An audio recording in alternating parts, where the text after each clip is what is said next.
नमस्कार दोस्तों, हमारे YouTube चैनल जीके स्टडी पर आपका फिर से स्वागत है। दोस्तों, हमारे रीड साइकोलॉजी की टेस्ट सीरीज चल रही थी, जिसमें हम 3 पार्ट पहले कर चुके हैं और आज हम यूनिट सेकंड का एक पार्ट लेकर आए हैं, जो हमारे इस सीरीज़ का चौथा पार्ट है। इस पार्ट के अंदर दोस्तों 20 क्वेश्चन है टोटल, जो कुछ पिछली परीक्षाओं में पूछे गए हैं और आने वाली परीक्षाओं में पूछे जा सकते हैं, ऐसे इंपॉर्टेंट क्वेश्चन है। तो 20 क्वेश्चन है, हर क्वेश्चन 2 नंबर का रहेगा, तो 40 नंबर का पूरा पेपर हो जाएगा हमारा ये आज का टेस्ट। तो इसमें से जितने भी नंबर आपके आते हैं वो आप ज़रूर कमेंट कीजिएगा। टेस्ट आपको कैसा लगता है कमेंट कीजिएगा, आपका कोई सजेशन है वो भी आप ज़रूर कमेंट कीजिएगा। और दोस्तों, अभी तक अगर आपने हमारे इस यूट्यूब चैनल को सब्सक्राइब नहीं किया है तो नीचे सब्सक्राइब जो लाल बटन दे रखा है उसको प्रेस करके सब्सक्राइब कर दीजिएगा और पास में ही बनी बेल आइकन को प्रेस कर दीजिएगा, जिससे कि आपको तुरंत नोटिफिकेशन मिल जाए किसी वीडियो का। चलिए दोस्तों, आज का टेस्ट शुरू करते हैं। फर्स्ट क्वेश्चन, वाइगोत्स्की बच्चों के सीखने में निम्नलिखित में से किस कारक की महत्वपूर्ण भूमिका पर बल देता है। वाइगोत्स्की जो था वो बच्चों के सीखने में किस कारक को महत्वपूर्ण मानता था। ऑप्शन ए है शारीरिक कारक, ऑप्शन बी सामाजिक कारक, ऑप्शन सी आनुवंशिक कारक या डी नैतिक कारक। तो यहाँ पर आपको बताना है कि वाइगोत्स्की कौन से कारक को सबसे महत्वपूर्ण मानता था। आपके पास 5 सेकंड का समय रहेगा, उसमें आप आंसर गैस कर दीजिएगा। अगर आपको और समय चाहिए होता है तो आप वीडियो को पॉज कर दीजिएगा और आंसर गैस करके वापस प्ले कर दीजिएगा। चलिए इसका सही जवाब देखते हैं। इसका जो सही जवाब है वो है सामाजिक कारक, ऑप्शन बी। वाइगोत्स्की सामाजिक कारक को ही बच्चे के सीखने का महत्वपूर्ण भूमिका मानता था। चलिए नेक्स्ट क्वेश्चन पे चलते हैं। क्वेश्चन सेकंड, विद्यार्थी व्यक्तिक भिन्नता प्रदर्शित करते हैं, अतः शिक्षक को क्या करना चाहिए। ए, परीक्षाओं की संख्या बढ़ा देनी चाहिए, बी, अधिगम की एक समान गति पर बल देना चाहिए, सी, सीखने के विविध अनुभवों को उपलब्ध कराना चाहिए, या डी, कठोर अनुशासन सुनिश्चित करना चाहिए। तो एक शिक्षक को इनमें से क्या करना चाहिए, आप गैस करिए। शिक्षार्थी व्यक्तिक भिन्नता प्रदर्शित करते हैं तो शिक्षक को क्या करना चाहिए। तो दोस्तों, इसमें जो इसका जो सही आंसर होगा वो होगा ऑप्शन 3 सी, सीखने के विविध अनुभवों को उपलब्ध कराना चाहिए। कि अगर बच्चा व्यक्तिक भिन्नता रखता है तो हर बच्चे को सीखने के विविध अनुभव या विविध उनको वो देना चाहिए, मौके देने चाहिए उनको सीखने के लिए। चलिए नेक्स्ट क्वेश्चन पे चलते हैं अपन। क्वेश्चन 3, शिक्षण अधिगम प्रक्रिया में व्यक्तिगत रूप से ध्यान देना महत्वपूर्ण है, क्योंकि। ऑप्शन ए, इससे प्रत्येक शिक्षार्थी को अनुशासित करने के लिए शिक्षकों को बेहतर अवसर मिलते हैं। ऑप्शन बी, बच्चों की विकास दर भिन्न होती है और भिन्न तरीकों से सीख सकते हैं। ऑप्शन सी, शिक्षार्थी हमेशा समूह में ही बेहतर सीखते हैं। या ऑप्शन डी, शिक्षक प्रशिक्षण कार्यक्रम में ऐसे ही बताया गया। तो अगर शिक्षण अधिगम प्रक्रिया में व्यक्तिगत रूप से ध्यान देना महत्वपूर्ण है क्योंकि, अब आप इसमें क्या सोचते हैं, इसका आंसर आपको गैस करके बताना है। अप्लाइड क्वेश्चन है, ज़्यादातर जैसे एग्ज़ाम में पूछे जाते हैं, इसमें आपके स्वविवेक से आंसर देना होता है। तो इसका दोस्तों सही जवाब जो होगा वो होगा ऑप्शन बी, बच्चों की विकास दर भिन्न होती है और भिन्न तरीकों से सीख सकते हैं। चलिए अगले प्रश्न पर चलते हैं।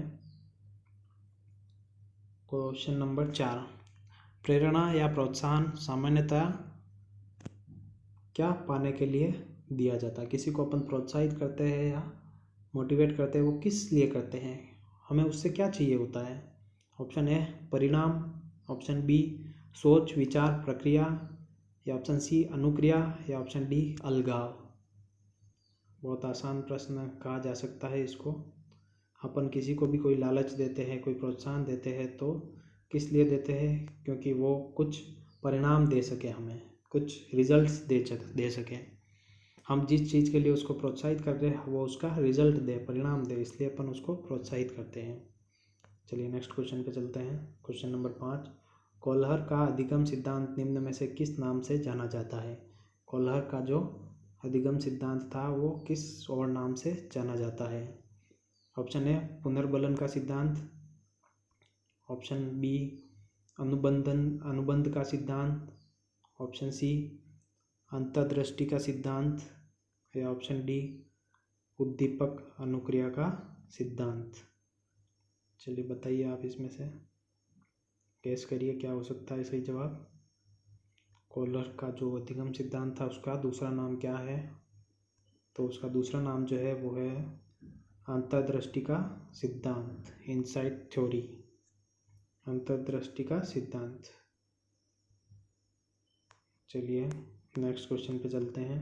क्वेश्चन नंबर 6, सीखना विकास की प्रक्रिया है, यह कथन किसका है?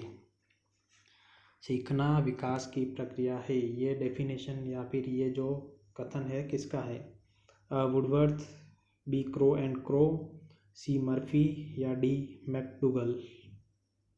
सही जवाब आप गेस करिए साथियों।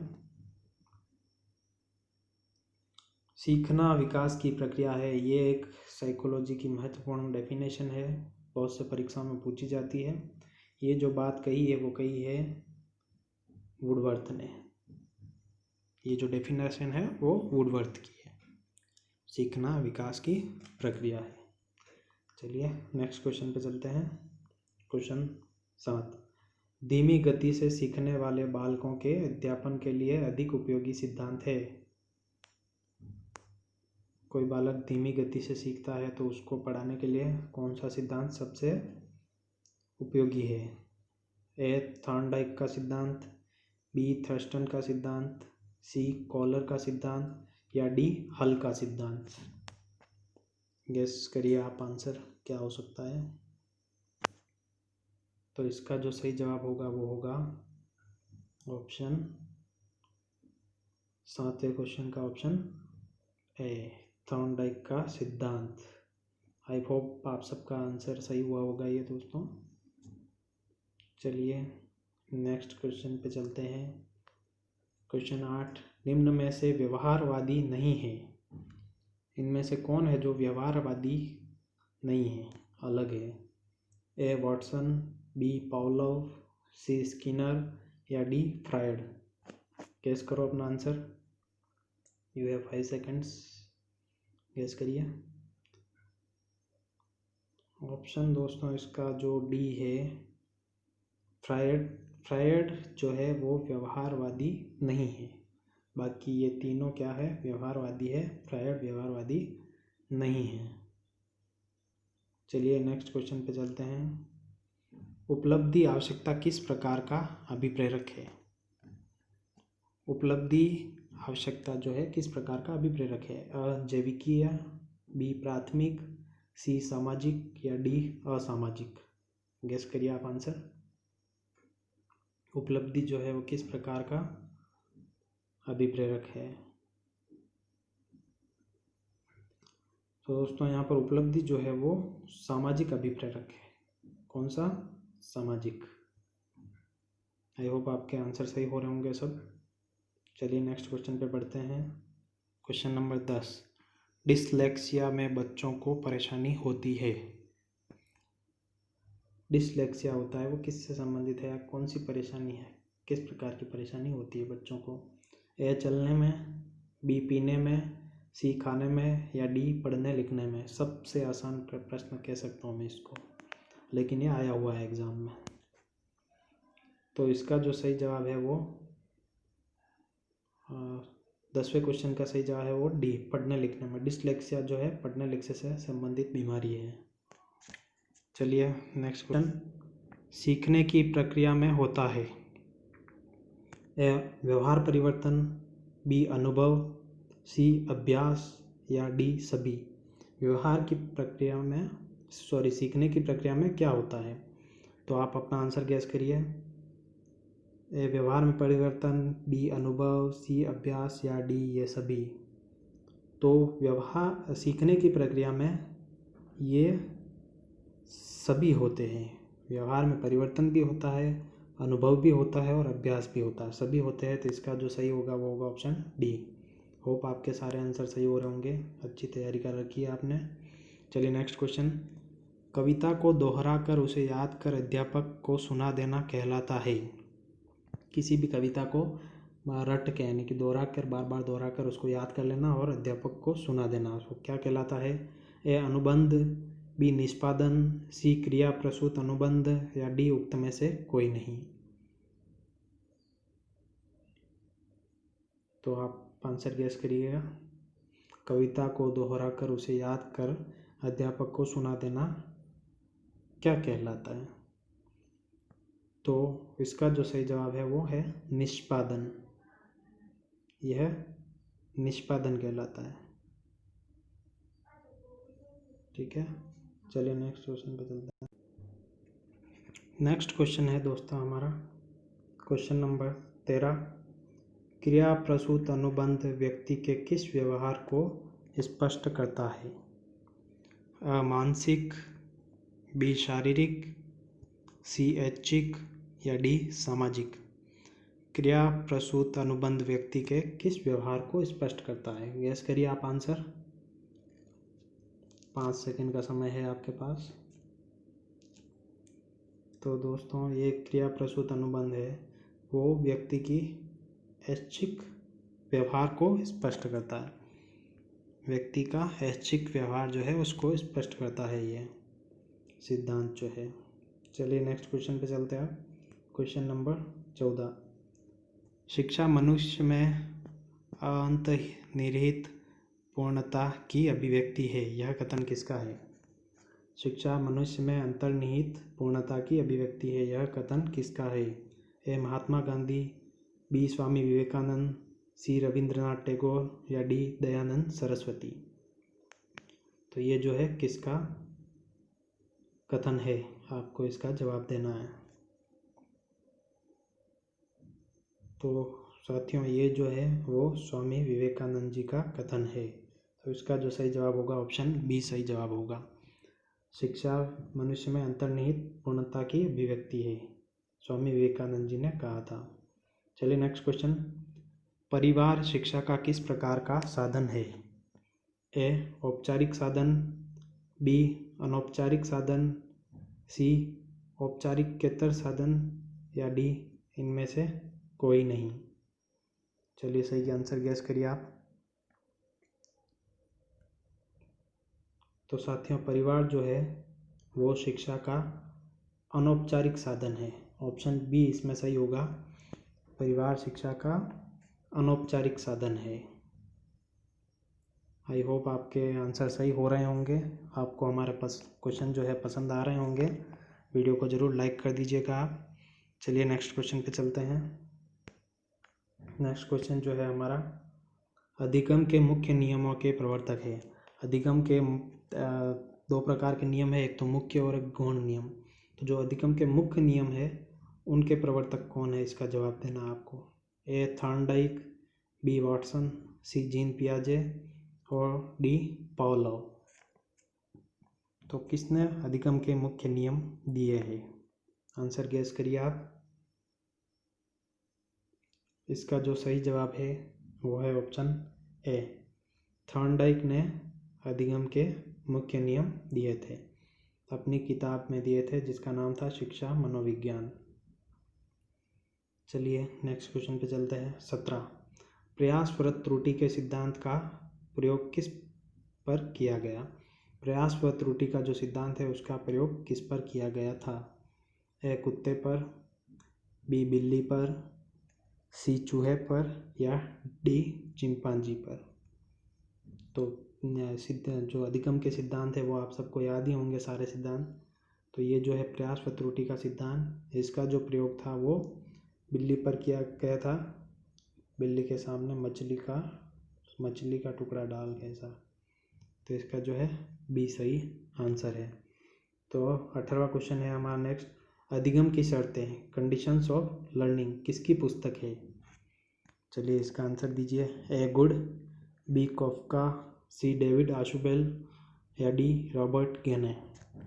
अधिगम की शर्तें, कंडीशंस ऑफ लर्निंग किसकी पुस्तक है? गैस करिए आंसर आप। आई होप आपने ये सब पढ़ रखे होंगे क्वेश्चन। तो इसका जो सही जवाब है वो है ऑप्शन डी, रॉबर्ट घेने की पुस्तक है ये, कंडीशंस ऑफ लर्निंग, अधिगम की शर्तें। चलिए नेक्स्ट क्वेश्चन पे चलते हैं।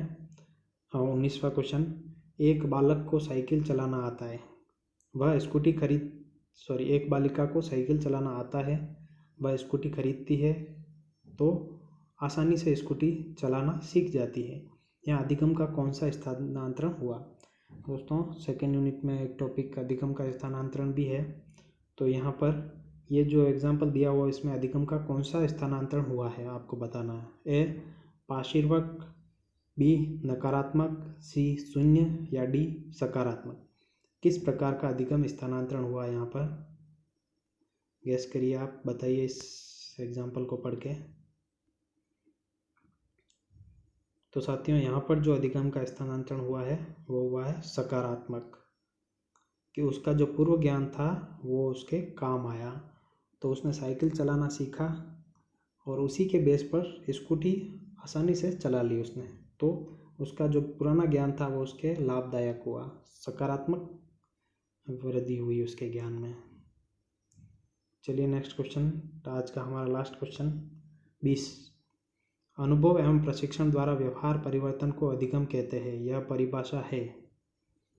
बताइए दोस्तों, अनुभव एवं प्रशिक्षण द्वारा व्यवहार परिवर्तन को अधिगम कहते हैं, यह परिभाषा किसने दी या किसकी है?